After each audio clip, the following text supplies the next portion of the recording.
Hello नमस्कार दोस्तों, आप सभी का हमारे YouTube channel today current information पर स्वागत है। Pre DElEd admission process 2023। साथियों, अधिकतर मेरे ऐसे साथी हैं जिनको बहुत सारी समस्याओं का समाधान करना पड़ता है। तो आज के इस सेशन के अंदर मैं फीस को लेकर समस्या आ रही है उनका समाधान करूंगा, डॉक्यूमेंट अपलोड को लेकर जो समस्या आ रही है उनको समाधान, ऑनलाइन रिपोर्टिंग कैसे करवाना है, ये क्या होती है उसके बारे में बताऊंगा, एडमिशन स्लिप आपको कहाँ मिलेगी, ठीक है, अपवर्ड मूवमेंट आपको कब कराना है और किन किन को करवाना है, और अपवर्ड मूवमेंट में कॉलेज चेंज होती है तो कौन कौन सी होती है, और कॉलेज आपको कब जाना है। तो साथियों, इस प्रक्रिया के अंदर आपको कुछ जो गलतियां कर बैठते हैं विद्यार्थी, तो आपको ऐसी गलतियां नहीं करनी है, आपको उनसे बचना है। वो भी मैं आज के इस वीडियो के अंदर बताने वाला हूं। आपके सभी डाउट है वो आज के इस एक ही वीडियो के अंदर है क्लियर करने वाला हूं। तो साथियों, अभी तक आपने हमारे चैनल को सब्सक्राइब नहीं किया तो सब्सक्राइब जरूर जरूर कीजिए, क्योंकि प्री बीएसटीसी से रिलेटेड और आगे की जो आपका प्रोसेस होगा उनके बारे में इम्पोर्टेंट न्यूज़ एवं ऑथेंटिक न्यूज़ आपको इस चैनल के माध्यम से मिलेगी। इसी के साथ अभी तक आपने हमारे टेलीग्राम चैनल को ज्वाइन नहीं किया है तो उसका लिंक है वो कमेंट बॉक्स में पिन किया गया है, वहाँ से आप उसे ज्वाइन जरूर जरूर कीजिए ताकि आपको हर एक इन्फॉर्मेशन है जल्दी से मिल जाए। तो यहाँ पर मैं सबसे पहले बात करूँगा साथियों फीस के बारे में। तो आपकी फ़ीस है वो 13,555 रुपये है, ठीक है साथियों। और इस फीस को साथियों आपको ऑनलाइन है वो डिपॉजिट करना है। ऑनलाइन फीस भरने के बाद आपको क्या करना है, यहाँ पर 13,000 की आपको क्या है एक रसीद मिलेगी और रसीद आपको प्राप्त कर लेनी है, ठीक है।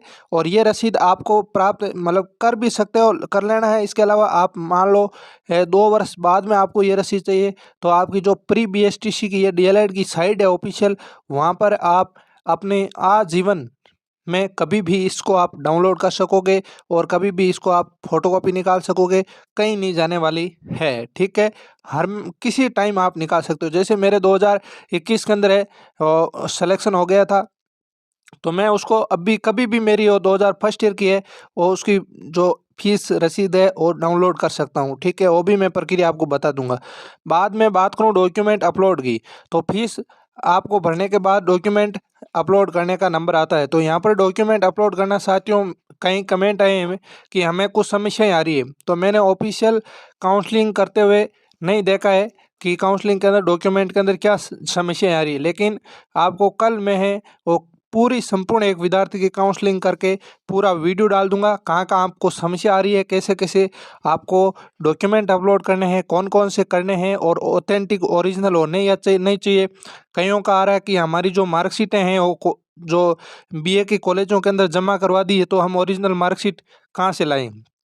तो सबसे पहले डॉक्यूमेंट के अंदर आपको है अपना जाति प्रमाण पत्र या फिर आपके एमबीसी या और जो ईडब्ल्यूएस के सर्टिफिकेट होते हैं उसको आपको अपलोड करना होता है। तो जाति प्रमाण पत्र को लेकर एक इश्यू है कि हमारा जाति प्रमाण पत्र है 3 साल पहले बना हुआ है, क्या चलेगा? तो नहीं चलेगा साथियों। राजस्थान सरकार ने अब जाति प्रमाण पत्र जो ओबीसी के लिए है, जाति प्रमाण पत्र को लेकर एक नए नियम जारी किए हैं। यानी आप, मैं मान सकता हूँ आप अक्टूबर 2022 के बाद जिनका बना है उनका है लगभग 3 साल तक जाति प्रमाण पत्र है वैध रहेगा। उससे अगर पहला बना हुआ है तो आपका वैध नहीं होगा, आपको नया बनवाना चाहिए। और नया आप अगर अपने तहसील स्तर पर जाकर के डायरेक्ट करवाते हो तो आपका मात्र 3 दिनों के अंदर और उससे भी जल्दी आप बनवा सकते हो, ठीक है। किसी ई मित्र वालों का आप चक्कर मत काटो, सीधे जाकर के अपना काम करवा लो, बन जाएगा, ठीक है साथियों। उसमें कोई दिक्कत नहीं है, सीधी डायरेक्ट है वो। आपके तहसीलदार है वो आपको मतलब वो सील लगा के ओके कर देंगे ऑनलाइन पर, ठीक है। तो आप ऐसा काम करना। अब दूसरी इश्यू आ रही है कि डॉक्यूमेंट अपलोड के अंदर आपकी जो मार्कशीटें हैं, तो मार्कशीटें के अंदर 12th 10th की मार्कशीट है, 10th की तो कॉलेज के अंदर जमा होती नहीं है, 12th की होती है। उसका अगर आपके पास कोई फोटो या पीडीएफ है ओरिजिनल का तो चल जाएगा, कोई दिक्कत नहीं है, ठीक है। तो ये 10th 12th की मार्कशीट और आधार कार्ड आप सभी के पास हो गई, और इसका चालान नंबर वो फिल होते हैं वो कर देंगे, ठीक है। अब नेक्स्ट मैं बात करता हूँ जो ऑनलाइन रिपोर्टिंग होती है वो कैसे होती है साथियों। ये थर्ड स्टेप है, पहला फीस, फिर डॉक्यूमेंट अपलोड, उसके बाद ये डॉक्यूमेंट को है कॉलेज द्वारा ये वेरीफाई होते हैं, वेरीफाई करने के बाद चौथा ऑप्शन आपको रिपोर्टिंग का होता है, ठीक है। अब रिपोर्टिंग आपको देखो साथियों, जैसे ही रिपोर्टिंग के अंदर आपको बोलेगा कि अब आप अपना टाइम चुनें, तो जैसे ही आप टाइम मतलब 10 बजे आप फ्री हो, तो 10 बजे आपने उसको चुन करके एक फॉर्म भरना होता है, 10 बजे चुना और सबमिट कर दिया। जैसे ही 10 बजेंगे तो आपके पास जो आपको अपना मोबाइल है वो अपने सामने रख करके आपको सामने बैठ जाना है, जहाँ पर आपको 13,555 रुपये की जो ये रसीद कटी है, ये रसीद आपको पास में रखना है। जो काउंसलिंग के अंदर जो 3,000 रुपये की रसीद कटी है, ये आपके पास रखना है। अपना आधार कार्ड अपने पास रखना है और अपना एप्लीकेशन फॉर्म है वो अपने पास रखना है।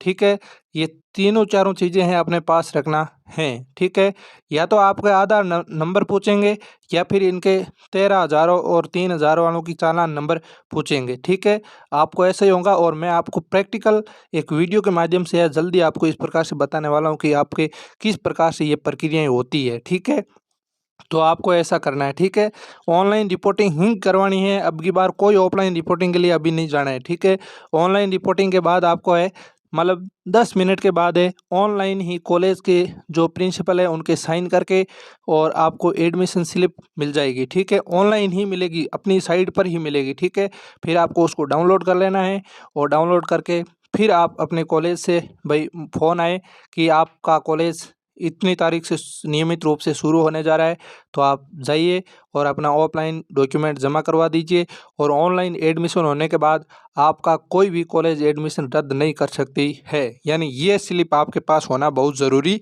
है। ठीक है, अब नेक्स्ट पॉइंट है हमारा अपवर्ड मूवमेंट को लेकर। सर मेरे को हम पहली कॉलेज चाहिए थी लेकिन 24वीं मिली है, तो अब कौन सी अपवर्ड मूवमेंट करवाऊँ या नहीं करवाऊँगा? सर मेरे को दूसरी मिली है, मुझे पहले चाहिए थी। तो ऐसे कमेंट आए, तो साथियों मैं कहना चाहूँगा कि कई कॉलेज ऐसे होते हैं जहाँ पर अपवर्ड मूवमेंट आप करवाने के बाद भी नहीं होता है। ठीक है, और होने का तरीका है कि आपको 24 नंबर की कॉलेज मिली है। ठीक है, तो 24 से ऊपर ऊपर है जितनी भी कॉलेज हैं उनमें से मिलने का चांसेज रहता है। ठीक है, अगर मान लो अपने घर से आप यानी डिस्ट्रिक्ट से बहुत दूर हो तो आप लगभग नज़दीक आओगे। ठीक है, तो ऐसा हो सकता है और कईयों के साथ ऐसा भी होता है साथियों, आपके घर के नज़दीक है लेकिन अपवर्ड मूवमेंट करवाया उससे भी बहुत दूर डाल देते हैं।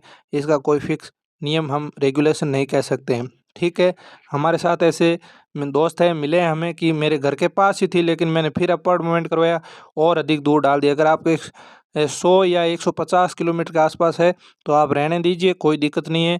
आपको राजस्थान के अंदर जितनी भी कॉलेजें हैं जहाँ आप जाओगे वहाँ वैसा ही नियम मिलने वाला है। जब आप प्रैक्टिकल के अंदर जा कर के वहाँ देखोगे तो आपका पता चल जाएगा। ठीक है, तो ऐसी कोई समस्या नहीं है, आपको जाना ही पड़ेगा, आपको अपने लक्ष्य को पाने के लिए घूमना पड़ेगा, कुछ करना पड़ेगा। ठीक है साथियों, तो आप अपने हिसाब से इस डिसीजन को लीजिए। अब कॉलेज कब जाना है, ये संपूर्ण प्रक्रिया होने के बाद कॉलेज वालों का अपना है फ़ोन आ जाएगा और उस फ़ोन के साथ ही आपको कॉलेज चले जाना है, अगर अपवर्ड मूवमेंट नहीं करवाते हो तो। ठीक है, अपवर्ड मूवमेंट करवाते हो तो फिर इस कॉलेज पहली वाली कॉलेज के अंदर आपको कहीं नहीं जाना है। नई कॉलेज चेंज होगी तो आपको एक समस्या आएगी, वो समस्या क्या है? जैसे ये कॉलेज आपको 1 फरवरी से शुरू हो जाता है। ठीक है, पहले वाला कॉलेज, और फिर अपवर्ड मूवमेंट करवाया और इसके अंदर अपवर्ड मूवमेंट के अंदर कॉलेज चेंज होती है तो आपको एक काम करना होता है, ऑनलाइन रिपोर्टिंग वापस करनी होती है और कुछ भी फीस वगैरह डॉक्यूमेंट वापस अपलोड कुछ भी नहीं होते हैं। ठीक है, तो ऑनलाइन रिपोर्टिंग ही वापस करवानी होती है। अब ऑनलाइन रिपोर्टिंग करवा दी, दूसरी कॉलेज का आपको एडमिशन स्लिप मिल गई वापस से। अब यहाँ दूसरी कॉलेज के अंदर आप जाओगे तो आपसे बोलेंगे कि आप पहली कॉलेज आपको मिली है उनके अंदर जो जितने भी आप दिन गए हैं उनकी अटेंडेंस लेकर के आओ। फिर आपको यहाँ वापस जाना पड़ेगा, यहाँ आप गए नहीं। ठीक है, तो आपको ये लोग कहेंगे कि आप अटेंडेंस मतलब अब्सेंट हो, तो आपको पैसे लगेंगे, फिर आपको यहाँ पैसे देने पड़ेंगे और पैसे देने के बाद ये आपको हाजिरी का लेटर देंगे। फिर वापस दूसरी कॉलेज के अंदर जाना होगा, फिर वहाँ पर और एडमिशन होगा। ये थोड़ी सी समस्याएं आती है, तो इसको अपनी सावधानी के साथ कार्य करें। ठीक है, किसी के बहकावे में ना आए, जो कह रहा है उससे मैं हकीकत बता रहा हूँ कि ऐसा होता है और कई विद्यार्थियों के साथ मतलब ऐसी स्थिति में 5-5 6-6 हज़ार रुपये कॉलेज वाले ले लेते हैं।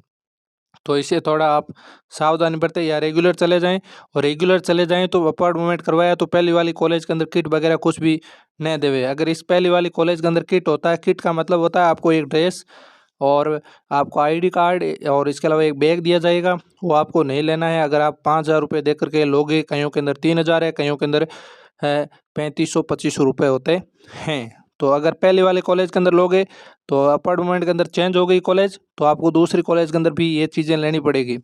तो 3500 या 5-5 हज़ार रुपये लेंगे, तो 10-10 हज़ार रुपये एक एक स्टूडेंट को है वो भुगतान करना थोड़ा मुश्किल हो जाता है। ठीक है, सामान्यतः इस डिग्री के अंदर सामान्य परिवार से ही बालक आते हैं, तो इस चीज़ को थोड़ा आप ध्यान में रखना।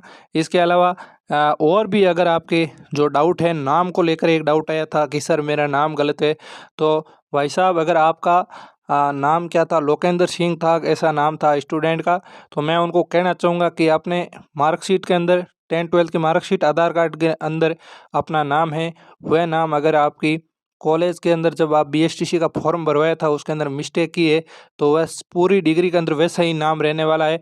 अब आपका नाम चेंज नहीं होने वाला है।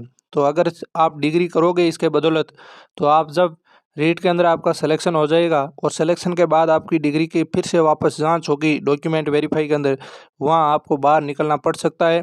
इसलिए अपना सावधानी के साथ कार्य किए। 1 साल आपका खराब भी हो सकता है, थोड़ी सी सावधानी बरतें। उच्च व्यक्तियों से आप थोड़ा सा कंस्ट्रक्शन करें, और मैंने भी बोला है कि आप नंबर नीचे नोट कर दें, मैं आपसे बात करता हूँ, अगर किए हैं तो मैं आपसे बात भी करूँगा। तो साथियों, इसके अलावा और भी अगर आपके कोई डाउट है तो आप बेझिझक कमेंट बॉक्स में कमेंट कर दीजिए। यहाँ पर मैं आपको वही चीज़ बताने जा रहा हूँ जो कॉलेजों के अंदर होती है, रियल के अंदर होती है।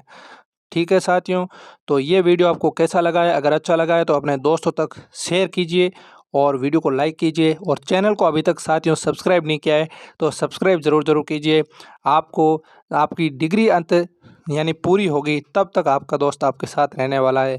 तो साथियों, आज के लिए इतना ही, मिलते हैं अगले सेशन में, तब तक के लिए धन्यवाद। जय हिंद, जय भारत।